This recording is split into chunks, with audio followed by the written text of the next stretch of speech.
conectando a la Iglesia con una cultura de evangelización. Como mencioné antes, si eres parte de una iglesia sana, que tiene una cultura de evangelización, eres parte de la mejor forma de evangelización que existe. ¿Cómo funciona este principio en la iglesia? Pon a un lado cualquier objeción pragmática en contra de esta idea. Estamos hablando de un concepto profundamente espiritual y bíblico. Jesús dijo, en esto conocerán todos que sois mis discípulos, si tuviereis amor los unos con los otros. JN 13:35. Un poco después, estando con sus discípulos, oró pidiendo que ellos tuvieran unidad, para que el mundo crea que tú me enviaste. JN 17, 20-21. Jesús dice que el amor que tenemos unos por otros en la iglesia es una declaración de que hemos sido verdaderamente convertidos. Y. Cuando estamos unidos en la iglesia, mostramos al mundo que Jesús es el Hijo de Dios. El amor confirma nuestro discipulado. La unidad confirma la deidad de Cristo. ¡Qué poderoso testimonio! Hay muchos pasajes en la Escritura que instruyen y dan forma a nuestros esfuerzos evangelísticos, pero estos versículos son fundamentales porque nos muestran que la iglesia debe ser una cultura de evangelización. Deberíamos usar estos versos como catecismo para nuestros hijos. Pregunta: ¿qué acción confirma nuestra conversión genuina a Cristo? Respuesta: amar a otros cristianos. Pregunta: ¿y cómo mostramos que Jesús es el Hijo de Dios? Respuesta: uniéndonos con otros creyentes. La iglesia local es el Evangelio hecho visible. Si debemos mostrar una imagen del Evangelio mediante nuestro amor unos por otros, esto debe tener lugar en una congregación local con personas que han hecho juntas un pacto en amor para ser una iglesia. No es un amor abstracto, sino un amor para personas que viven en el mundo real. No puedo decirte cuántas veces he escuchado de parte de no creyentes que la iglesia les resultó extraña, pero lo que les atrajo a la comunión fue el amor que había entre sus miembros. Pero el Evangelio es proyectado no solamente a través de nuestro amor. ¿Has pensado alguna vez en cuántas instrucciones bíblicas Dios ha diseñado para la iglesia? Que, si se siguen correctamente, sirven como proclamaciones del Evangelio. Al buscar una cultura de evangelización, no rediseñamos la iglesia para la evangelización. En vez de esto, permitimos que aquellas cosas que Dios ya ha diseñado para la iglesia proclamen el Evangelio. Jesús no se olvidó del Evangelio cuando edificó su iglesia. Por ejemplo, los bautismos son imágenes de la muerte, la sepultura, y la resurrección de Jesús. Estas imágenes muestran cómo su muerte es nuestra muerte y cómo su vida es nuestra vida. La Santa Cena proclama la muerte de Cristo hasta que Él regrese y nos lleva a confesar nuestros pecados y a experimentar el perdón una vez más. Cuando oramos, oramos las verdades de Dios. Cantamos las grandes cosas que Dios ha hecho por nosotros. A través del Evangelio.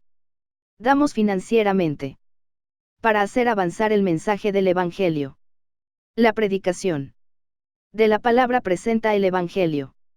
De hecho, para empezar, la predicación de la palabra de Dios es lo que forma la iglesia. Y, una vez que está formada, a la iglesia se le da la tarea de hacer discípulos, quienes son luego enviados a predicar el Evangelio para formar nuevas iglesias. Este ciclo ha venido sucediendo desde que Jesús ascendió al cielo y continuará hasta que regrese. Lo que sucedió en Austin. Recientemente visité High Point Baptist Church en Austin, Texas. El pastor, Juan, me pidió impartir un seminario acerca de desarrollar una cultura de evangelización. Yo hablé y la gente hizo preguntas. Entonces, alguien me hizo una pregunta de esas que parecen tener Una respuesta obvia: muchos vietnamitas se están mudando a la comunidad en torno a nuestra iglesia. ¿Qué hará la iglesia para alcanzarlos? Por un lado, esta pregunta era muy buena. Un miembro había reconocido que tenía el privilegio y la responsabilidad de alcanzar a estas personas con el Evangelio. Ella vio una oportunidad para hacerlo. Por otro lado, la formulación de la pregunta parecía implicar que la responsabilidad de alcanzar a estas personas estaba sobre la iglesia, no sobre la persona que se dio cuenta de la oportunidad. Pero una cultura de evangelización es el fundamento, no algo que va de arriba hacia abajo. En una cultura de evangelización, las personas entienden que la tarea principal de la iglesia es ser la iglesia. Ya hemos visto que las mismas prácticas de la iglesia son un testimonio en sí mismas y de ellas mismas. Por supuesto que la iglesia apoya y ora por tener oportunidades evangelísticas y alcanzar a otros, pero el papel de la iglesia no es crear programas. La iglesia debería cultivar una cultura de evangelización. Los miembros son enviados desde la iglesia para evangelizar. Sé que esto puede sonar un poco exigente, pero es muy importante. Si no entiendes esto correctamente, puedes trastocar a la iglesia, o puedes estar equivocadamente enojado con el liderazgo de la iglesia. Así fue como respondí a la pregunta en High Point. Que la iglesia diseñe programas para alcanzar a los vietnamitas no es lo mejor que pudiera suceder. Lo mejor es que tú pienses cómo puedes alcanzarlos. Te recomendaría aprender algo sobre la cultura vietnamita. Tal vez aprender algunos saludos en su idioma, probar su comida y conocer algunas de las luchas que enfrentan al vivir en la cultura de la mayoría. Acércate e invita a los amigos que hagas para que vengan a tu casa, a un estudio bíblico o a la iglesia. Entonces, quizá, algunos de vosotros podríais pensar en mudaros para vivir en la comunidad vietnamita con el propósito de dar testimonio del Evangelio en esa comunidad. Lo que siguió a mi respuesta fueron las miradas desconcertadas de los presentes. Pero había gran alivio en la cara del pastor Juan, quien estaba agradecido de que no le hubiese impuesto un nuevo programa evangelístico para que lo desarrollara. Después añadí: y cuando traigas a tu amigo de la comunidad a la iglesia, ahora todos participan, todos deben estar alcanzando a la gente. Esto es una cultura de evangelización. No se trata solo de ser amigable, aunque eso es necesario, sino que se debe tener una profunda conciencia de que estamos en esto juntos. En una iglesia sana, los visitantes deben ver el Evangelio en todo lo que hacemos. Por eso cantamos la palabra, oramos la palabra y predicamos la palabra. Queremos que la gente oiga el Evangelio en la reunión. Y cuando llevamos a cabo las ordenanzas, queremos que vean el Evangelio y lo escuchen nuevamente cuando explicamos lo que hacemos. Cuando los creyentes vivimos el Evangelio sale de nosotros. Esta es una imagen de cómo funciona una cultura de evangelización. Sé que es un poco radical, y ni siquiera sugerí que inscribieran a sus hijos en la escuela con los niños vietnamitas. Algunos me acusarán de no preocuparme por la comunidad vietnamita porque le dije a la iglesia de High Point que no organizara un programa patrocinado para alcanzar a este colectivo. Pero diría que la mejor manera de preocuparse por esa comunidad o por cualquier comunidad es darles el Evangelio para que ellos vengan a la fe. Es mejor llegar a esta meta a través del testimonio de una iglesia que tiene la cultura de evangelización, mediante miembros que hacen amigos con gente vietnamita, con quienes luego pueden compartir el Evangelio. Este enfoque tiene un impacto mucho mayor que un programa de iglesia para distribuir ropa, una guardería, ir puerta por puerta, organizar un carnaval de niños, o cualquier otra cosa bien intencionada que las iglesias hacen. En un sentido, todas las iglesias tienen una cultura de evangelización, de un tipo u otro. Incluso las iglesias que rechazan la evangelización tienen una cultura de evangelización. Aunque no sea bíblica. La pregunta no es: ¿tenemos una cultura de evangelización?, sino, ¿está nuestra cultura de evangelización sana o enferma? Quiero defender que la principal razón por la que las culturas de evangelización de las iglesias están enfermas no es porque temamos al hombre o porque no tengamos la estrategia o el método correcto, aunque estos asuntos son importantes, sino que no entendemos lo que la iglesia es. 1 o 2 grados de desvío te llevan lejos del objetivo. Una de las mejores experiencias que tuve cuando dirigía un viaje de estudiantes en Kenia fue volar con un piloto misionero que nos ayudaba con el programa. Peter había estado volando desde antes que existiera el GPS, cuando un piloto navegaba usando una brújula y la intuición. Peter llevaba a nuestros estudiantes a los lugares más remotos para cumplir con sus responsabilidades. A veces había espacio en el avión para que yo los acompañara. Después de dejar al estudiante, yo me convertía en el copiloto de Peter. Peter despegaba, estabilizaba el avión y me daba la oportunidad de dirigir el vuelo. Yo llevaba el avión sobre el Great Rift Valley, sobre la reserva del Masai Mara, y alrededor del Mount Kenya, el cual se alzaba como una gran torre. Al pasar volando, Peter disfrutaba de mostrarme algunos lugares y yo me deleitaba con las escenas frente a mis ojos. ¡Qué gozo! No es tan difícil volar. La parte complicada es el aterrizaje. Así que Peter hizo esa parte. Mi trabajo consistió solamente en mantener el avión a la altitud correcta y dirigirlo según el rumbo que marcaba la brújula. Generalmente me dirigía en la dirección correcta, pero no es que fuera algo excelente. De vez en cuando, Peter miraba la brújula y parecía molestarse. Tocaba el vidrio que cubría la brújula y decía bruscamente: «Te estás saliendo del rumbo». Yo pensé que Peter estaba siendo demasiado exigente, hasta que dijo: «Mac, tienes que entenderlo, 2 grados de desvío nos llevan a otro país». Es verdad. Solamente al observar un mapa puedes confirmar fácilmente los grandes problemas que pueden causar pequeñas desviaciones de la ruta. Y lo mismo sucede en la iglesia. La raíz del problema con la pregunta en Hyde Point no era que la mujer no entendiera la evangelización. El problema era que no entendía la iglesia. Ella se desvió unos grados solamente, pero ese par de grados fuera de rumbo la llevaron a otro lugar.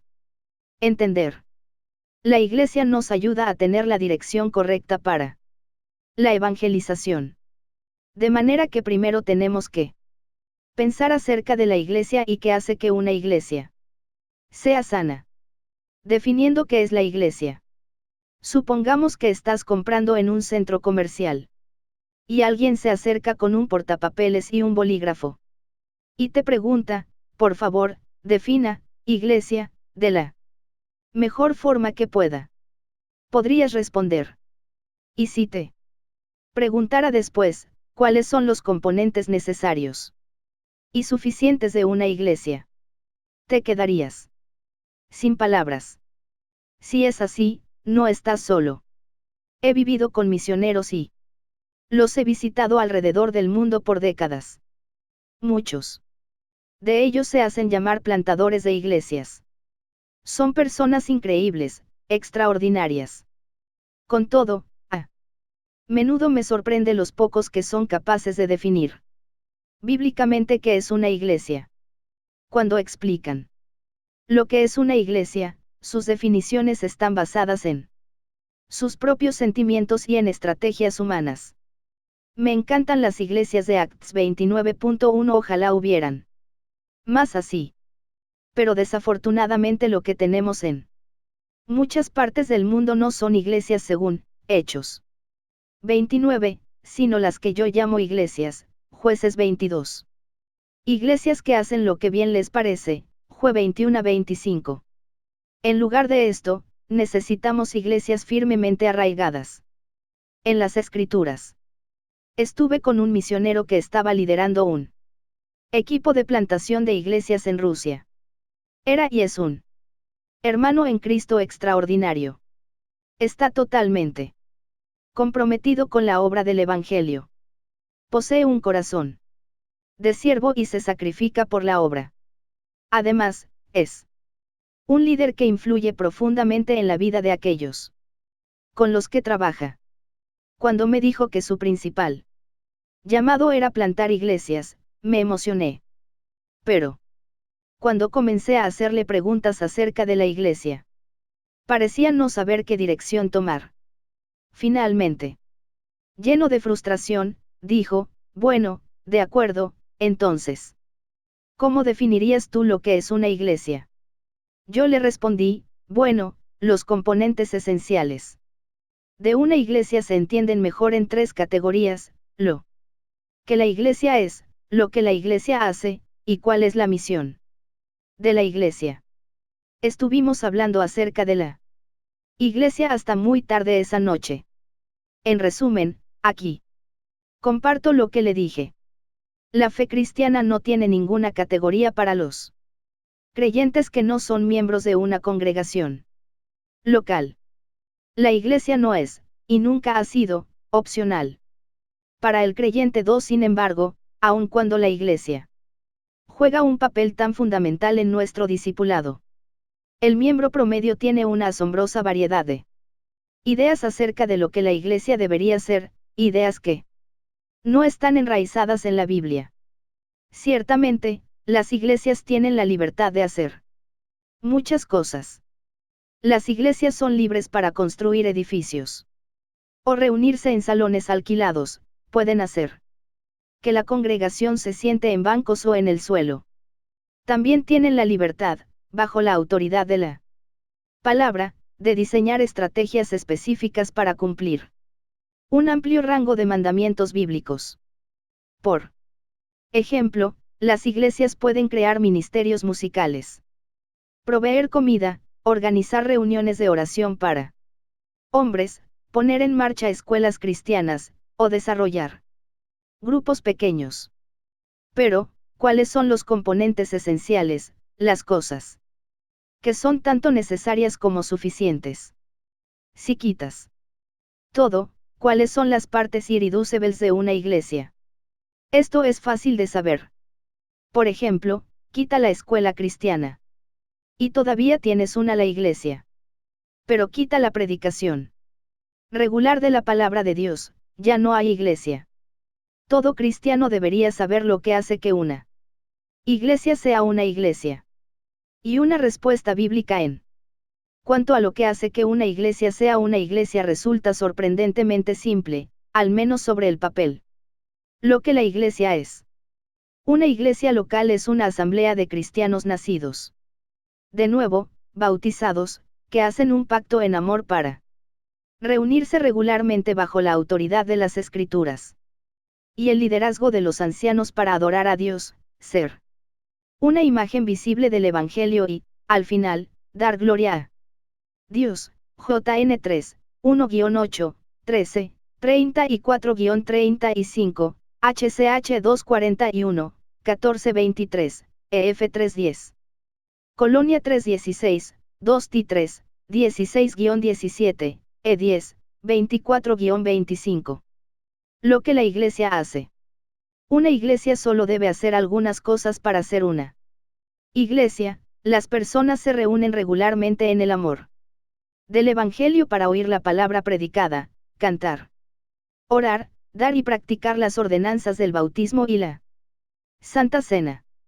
Los miembros, aquellos que han hecho juntos un pacto, se preocupan amorosamente unos de los otros. 1 Co 12, 12-26, incluso mediante la práctica de la disciplina en la iglesia, MT 18, 15-17. La misión de la Iglesia. La Iglesia es el plan estratégico de Dios para la evangelización. Este plan tiene una misión primordial: ir a todas las naciones para hacer discípulos, enseñándoles a obedecer todo lo que Cristo ha mandado, incluyendo formar nuevas iglesias. MT 28, 18-20. Aquí está, 4 frases sobre la Iglesia que ocuparon menos de una página, pero que nos toma toda una vida para vivirlas. Pero esta definición descarta el concepto que muchos tienen de la Iglesia. No es un edificio. Tampoco es meramente una reunión social de creyentes. Requiere un compromiso de unos con otros en una comunidad local. Una iglesia no tiene, de forma intencionada, miembros que no sean cristianos. Y solamente aquellos que han sido bautizados deberían ser miembros. La iglesia no es un mercado de buenas ideas para vivir bien, sino que es una fraternidad sometida a la palabra de Dios. Una iglesia sana. Acabamos de definir lo que es una iglesia. Ahora veamos lo que es una iglesia sana. Es importante decir que las características mencionadas arriba no describen una iglesia perfecta, la cual no existe a este lado del cielo. Tampoco estamos tratando de distinguir entre una iglesia verdadera en contraste con una iglesia falsa. Más bien, queremos distinguir entre iglesias verdaderas que están enfermas e iglesias verdaderas que están sanas, y queremos ayudar a las iglesias enfermas para que se mejoren. 3. Existen muchas maneras en las que los cristianos pueden ignorar los fundamentos básicos de una iglesia sana. Se pueden dar discursos motivacionales en lugar de la predicación de la palabra de Dios. Sila. Conectando a la iglesia con una cultura de evangelización. Predicación trata sobre buenos pensamientos para el día o para vivir una vida moral, o peor aún, para tener una vida próspera, y no sobre la Biblia. Las personas no entenderán a Dios y su voluntad. La conversión puede llegar a ser confusa, indefinida y subjetiva, lo cual significa que a aquellos que no son cristianos se les enseña que lo son. De esta forma los que no son cristianos se hacen miembros. Cuando esto sucede, la Iglesia no puede practicar una evangelización bíblica. La membresía puede verse como opcional. Sin embargo, no puedo amar a las personas, más allá de un amor teórico idealizado, si no sé quiénes son. Debo comprometerme con ellos y ellos conmigo. A los no creyentes se les puede dar posiciones de liderazgo en una iglesia. Tengo que decir algo más con respecto a este asunto. No obstante, esto sucede a menudo, especialmente en iglesias que no tienen membresía. Las cosas difíciles pueden quedarse a un lado. Muy a menudo fallamos en amar a las personas que no nos agradan. O fallamos en disciplinar a quienes amamos en la iglesia. Es posible que ninguna de estas prácticas parezcan gran cosa, pero si una iglesia falla en cualquiera de estos aspectos, pronto estará volando en dirección opuesta a lo que marca su brújula. Hay mucho en juego aquí. Porque a veces personas con buenas intenciones llegan a ser guías ciegos y reproducen iglesias del tipo, Jueces 22. Para empeorar el asunto, cuando los fundamentos de la iglesia son desechados y la iglesia se enferma, la gloria de Dios es encubierta. La hermosura de la comunidad de Cristo como testimonio ante el mundo se pierde. Necesitamos hablar de otro problema serio que lleva a una iglesia a enfermarse, el cual tiene un impacto directo sobre una cultura de evangelización. Este problema llega cuando los miembros confunden su obediencia personal en la evangelización con el papel de la iglesia. Las prioridades personales, las prioridades de la iglesia y las cajas de zapatos. En una cultura de evangelización saludable, se entiende que existe una prioridad diferente para la Iglesia y para el individuo. Algo que deberías hacer personalmente. En la evangelización puede no ser lo mejor para que toda la Iglesia lo haga. Esta fue la razón subyacente para mi respuesta a la pregunta sobre alcanzar a otros. En High Point. A continuación comparto un ejemplo de lo que quiero decir. El pastor Jackie es un amigo mío que trabaja con una iglesia china en Dubái. Ha hecho un trabajo increíble con los chinos pobres que vienen a la ciudad como obreros. Un año, en fechas navideñas, unos occidentales bien intencionados tuvieron la idea de distribuir cajas de zapatos a los obreros. Sin duda. No hay nada malo con eso. Así que las familias de las iglesias de Dubái pusieron jabón, toallas, un poco de colonia, peines, y algunos otros artículos de aseo y pequeñas prendas de vestir, en las cajas de zapatos. También pusieron folletos con información sobre la reunión de la iglesia, y luego adornaron las cajas con lazos navideños. Otra vez, ningún problema con esto. Entonces se reclutaron algunas personas para recoger las cajas y, he aquí el problema, dárselas a Jackie. Recuerdo haber pasado por la oficina de Jackie y no poder entrar por la puerta por causa de todas las cajas de zapatos, cajas del suelo al techo. Dejemos a un lado las dudas sobre si esto tenía base bíblica o no, y no consideremos las interrogantes sobre el bien que produciría a largo plazo, e incluso ignoremos el mensaje que se podría estar comunicando por parte de occidentales adinerados que dan artículos de aseo personal a obreros pobres. El problema fundamental era que Jackie no podía preparar su sermón. No podía reunirse con las personas que querían hablar con él acerca de Jesús. No podía cumplir con su ministerio, ni equipar a los miembros de la iglesia para cumplir con su llamado porque hubo personas que no entendieron que era su responsabilidad alcanzar a estos obreros y que la responsabilidad de Jackie era predicar, pastorear, y orar. Las personas confundieron su papel en la iglesia con el papel de la iglesia. Digamos que el ministerio de las cajas de zapatos hubiese dado los mejores resultados posibles y que la gente hubiera llegado a la iglesia china. Al llegar, ¿qué tipo de iglesia quisieras que se encontraran? Una iglesia sana, donde escucharían el Evangelio en la predicación de la palabra, donde los miembros son discipulados y están involucrados en la evangelización, donde el Evangelio es presentado por medio del bautismo y la Santa Cena, y todo lo demás. O que se encontraran con una iglesia enferma, donde los líderes usan todo su tiempo para repartir cajas de zapatos. Si Jackie usara todo su tiempo para repartir cajas de zapatos, sin ocuparse de la obra que se le ha encomendado de nutrir una iglesia sana, estaría descuidando la iglesia. Esto aplica no solamente en el caso de Jackie, sino que también en el ministerio de todo anciano de la iglesia. Los miembros son libres para hacer muchas otras cosas, pero deben de tener mucho cuidado y apoyar al liderazgo para que la iglesia vaya en la dirección correcta. Los creyentes en Dubái, aunque tenían buenas intenciones, no supieron distinguir entre la responsabilidad de la iglesia y su propia responsabilidad. Creyeron que la iglesia debía alcanzar a los obreros de la misma manera que ellos deseaban alcanzarlos personalmente. Pero al actuar sobre esta suposición, en realidad, minaron la iglesia. Un ejemplo bíblico de esta situación lo encontramos en Hechos 6, donde leemos que las viudas griegas estaban siendo descuidadas en la distribución diaria de comida.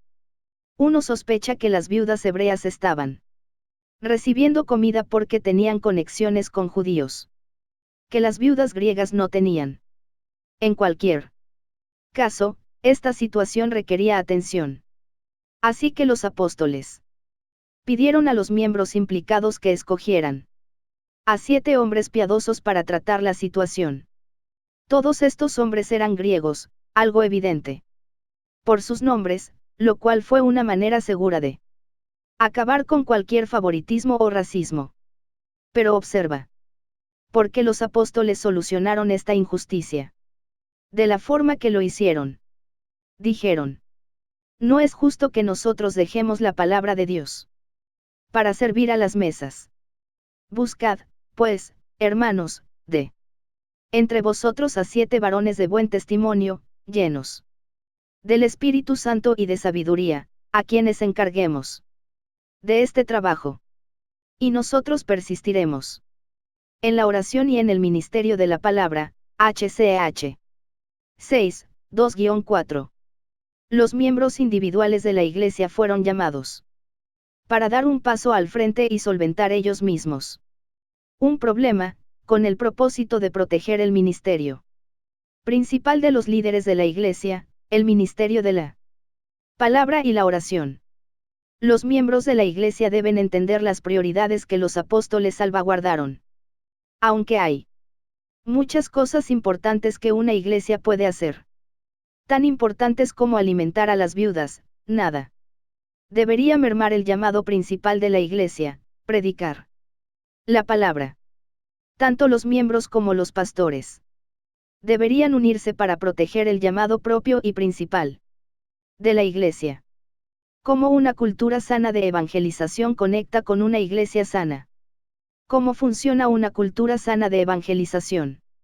A continuación se da un ejemplo. Abigail, una mamá a tiempo completo, se sentó en el autobús que iba a Washington, D.C., desde el aeropuerto Dulles. Había tenido un largo viaje de regreso de Texas, donde había asistido a un funeral. Deseaba estar con su familia. Se sentó al lado de una joven mujer asiática. Pero en lugar de abrir un libro y olvidarse del mundo, comenzó una conversación. El nombre de la chica era Van.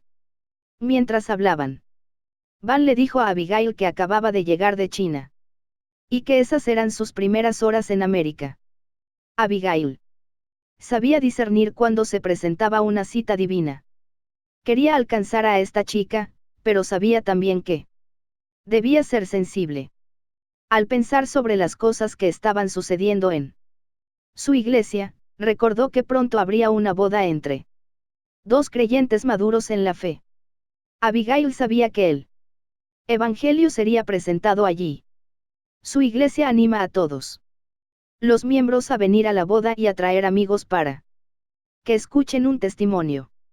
Así que Abigail le preguntó a Van: ¿estarías interesada en venir a una boda cristiana? Efectivamente, Van aceptó la invitación. Intercambiaron sus correos electrónicos y Abigail se ofreció para recoger a Van y llevarla a la boda. Observa que Abigail confió en una cultura saludable de evangelización. No hubo necesidad de llamar al pastor y presionar al personal de la iglesia para comenzar un programa de evangelización para chinos. No. Tuvo que preguntarse si en la boda se anunciaría el evangelio con claridad.